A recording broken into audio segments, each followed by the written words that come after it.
I had met with this guy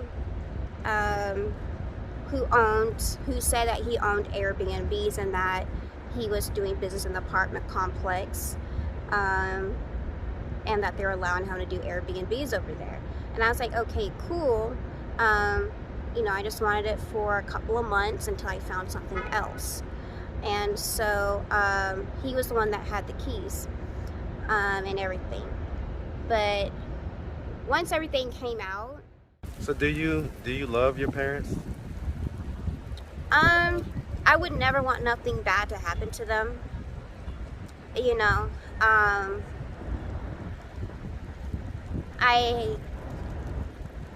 What's up, YouTube? Hit the like button, share the video.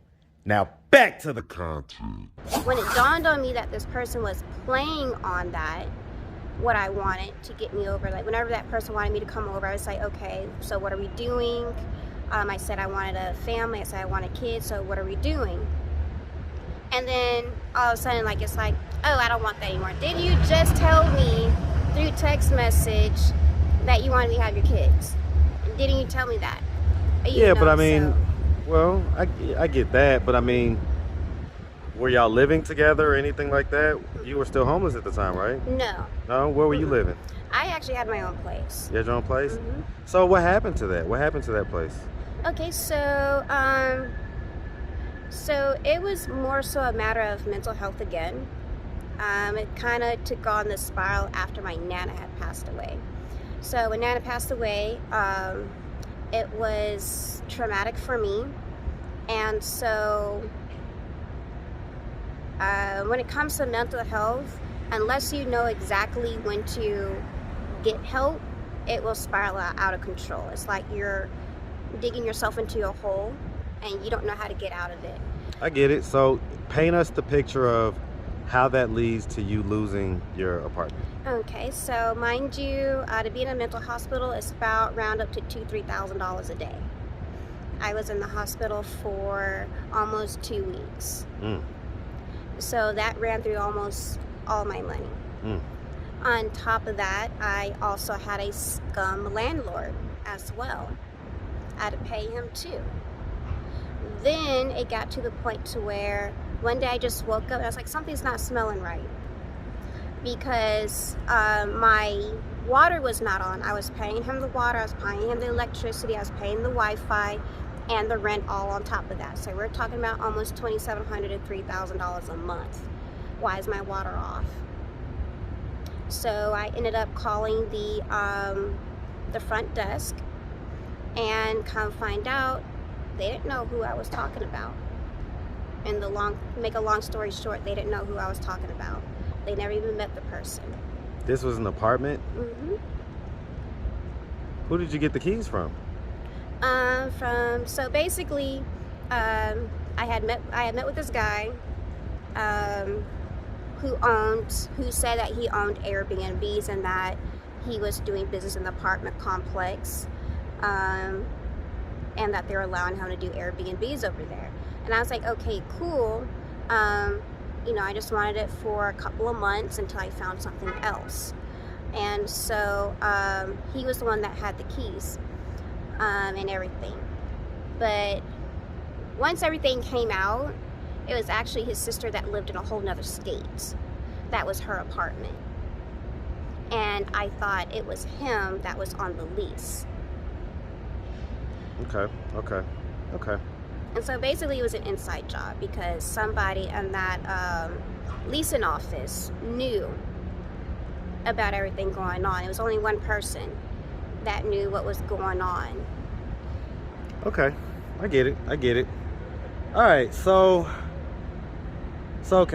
again, how long have we been homeless this time around? So this time around, let's see, since July 27th, or was that August? What month are we in? We're in October. October. Last one was September, so August 24th. Okay. So about a week before the end of August. And where were you? And you was living at that Airbnb prior to that? Yeah. And how long did you stay there? I had started living there in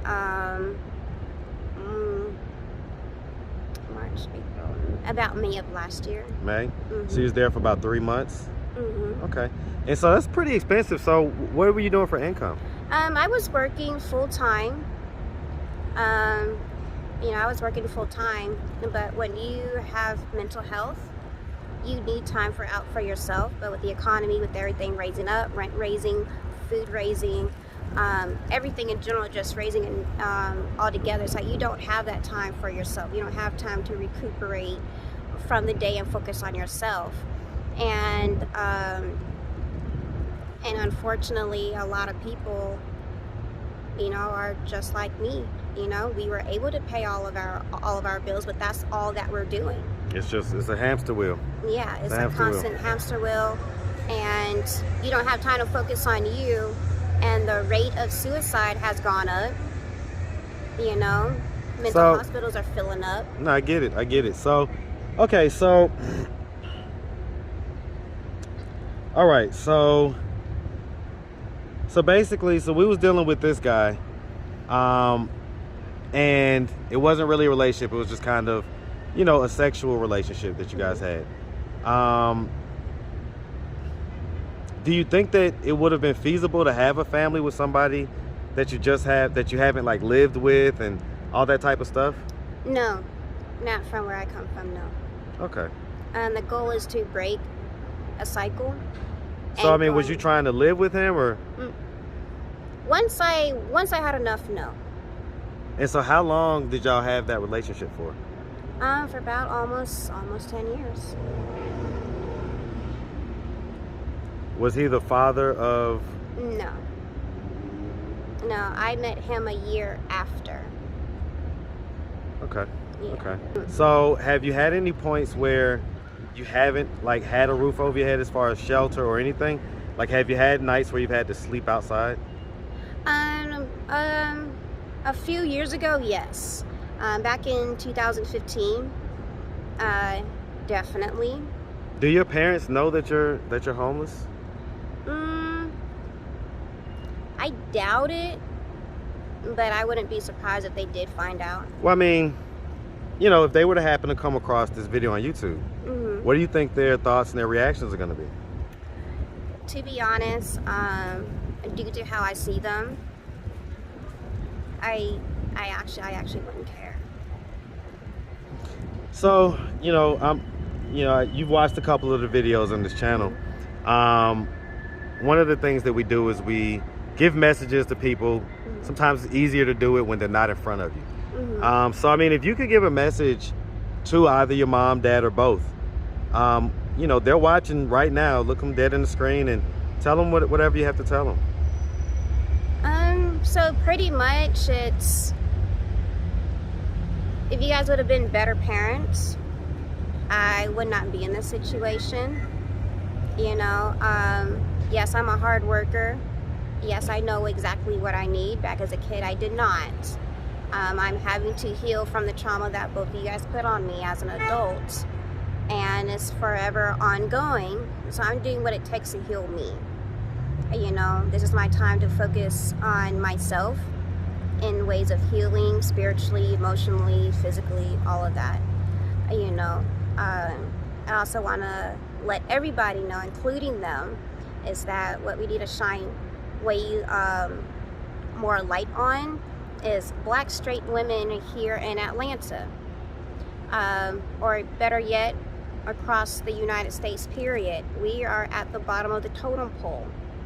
And when it comes to help, if we are straight and we are Black and we have no dependents, getting help is damn near almost impossible. You have to keep looking, you have to keep searching, you have to run into the right people.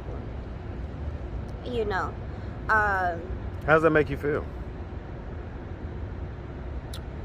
In a way, it makes me feel strong. It also, in some points, it actually kind of hurts a little bit, because I can only imagine how other women are feeling. I've ran into a lot of straight Black women who are having hard time keeping a job in the workforce, especially down here in Atlanta, where everything is LGBTQ. They have more rights than Black straight women. You know, we can hardly keep a job half the time. And even if a job is predominantly male, and let's say they are straight, we still can't keep a job, because if we decide that we're not going to accept any of their advances or passes, they either fire us or they do stuff to make us want to leave the job. Has that happened to you before? Yes. What was the circumstances of that happening? So it's happened a couple of times. The main one is actually right across from the West End Hotel, which is like over that way. And at first I thought it was just me that was being mistreated, but then later come find out it was actually several ladies who have came forward to speak about what it was like working at the West End as a housekeeper. So basically you have a lot of LGBTQ black men, and they were supposed to be training us as straight black women, and they did not like us, so they would show us how to do something wrong and we would copy it, and it's like, no, that's not correct. And I was like, yeah, but that's just how you showed me how to do it. Or they would be on the phone with each other on speakerphone talking about sex with whoever it is that they're having sex with, you know, on the property with the managers and whatnot. You know, you would see them making sexual passes at each other on the elevators, going to whatever floor you're supposed to go to. You know. So I mean, was there anything that they would do specifically to you to make you feel, or even if it wasn't just that job? You said that this happened several times. Give me an example of something that, you know, was kind of egregious that someone did to you. Okay, so I was working at one place called The Mansions out in Alpharetta, and the manager was LGBTQ. You know, there ain't nothing wrong with that. And she just had it out for me. She was being rude and just disrespectful and belligerent to me, and I could not understand why. As I got to started talking to another one of my coworkers who's also straight just like I am, she was telling me stories about how just about everybody that was working at the mansions, because I was as a server, and how everybody in that kitchen, just about everybody, was LGBTQ. And how in the last couple of weeks they have fired straight people. Yeah. Or I should say that manager of the kitchen was firing straight people. Okay. All right. So, I mean, so at this point, what are we doing to get ourselves out of this position of homelessness? So there is this place called Haven, Atlanta. I'm kind of like grateful that I was able to get in contact with them. So what they do is they offer counseling. It's free for all women. They have amazing programs that help you find housing. And so they offer counseling if you need clothes. They have that, need toiletries, they have all of that.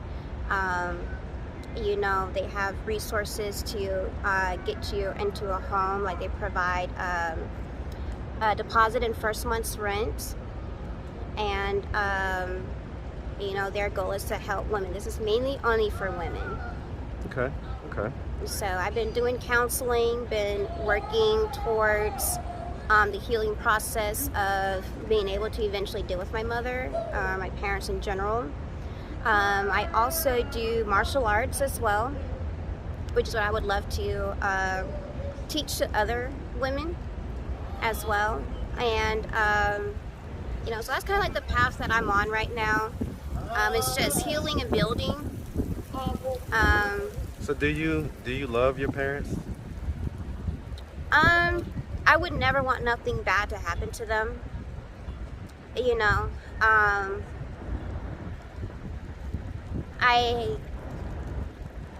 don't hate them. Deep down I have forgiven, but I still have not forgotten.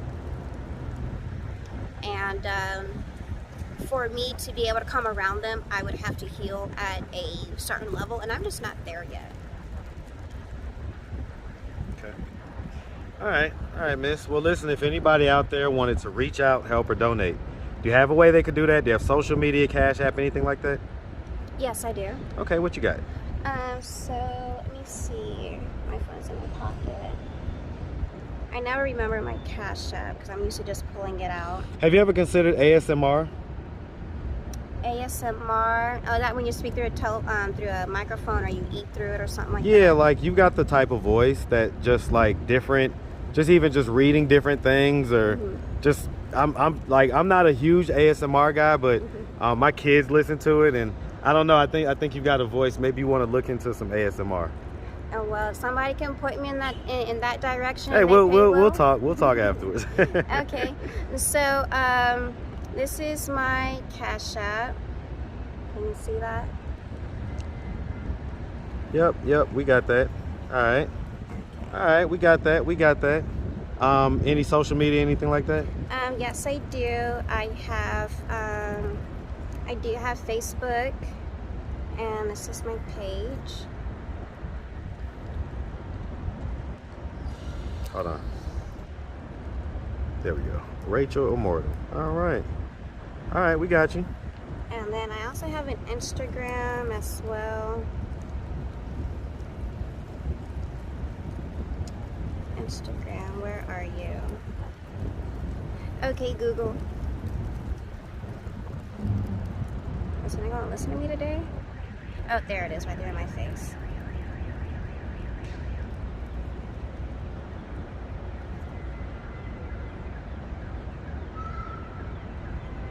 So this right here is my Instagram. All right, we got it. All right, miss. Well, listen, we really appreciate you taking the time answering all of our questions. And we definitely wish you nothing but the best out here, okay? Thank you. All right, you make sure you have a good one, all right, All right, you sweetie? too. All right.